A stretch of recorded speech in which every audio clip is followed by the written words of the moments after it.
நீ என் மனைவி வந்து நான் கிளம்புறேன் உடனே நான் எப்போவுமே பல சட்டை கலராக போட்டிருப்பேன் ஃப்ளோரசன்ட் தான்.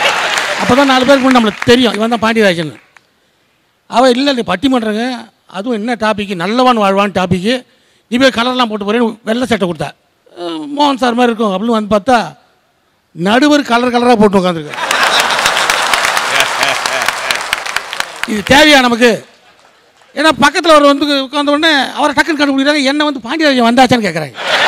அதில் ஒரு பாயிண்ட் என்னன்னா, நீங்கள் நல்லவங்களா இல்லையாங்கிறது முக்கியம் இல்லை, நல்லவங்க மாதிரி காட்டிக்கவாவது செய்யணும். எவ்வளோ நேரம் அப்படி தானே பண்ணுறோம். நகைச்சுவையோடு பேசுகிறதுன்றது பெரிய கலை. இன்றைக்கி தான் பார்க்குற நடுவர் வந்து எக்ஸ்பிரஷன்லாம் ஒரு விஷயத்துக்கும் அந்த அபிநயத்தோட. எனக்கு ஆண்பாவத்தில் நான் விகேஆர் டைரக்ட் பண்ணதை இன்றைக்கி அப்படியே மனக்கண்ணில் கொண்டு வந்தேன். ஏன்னா அந்த சீன் எடுக்கும்போது நான் எப்படி இருந்தேன், என்னை எல்லாரும் எப்படி கவனித்தாங்க, அதை அப்படியே பக்கத்தில் இருந்து பார்த்த மாதிரி சொல்கிறாரு. இவரெல்லாம் சினிமாவுக்கு வந்தாருன்னா நாங்கள்லாம் டைரக்ட் பண்ணுறது கஷ்டம்.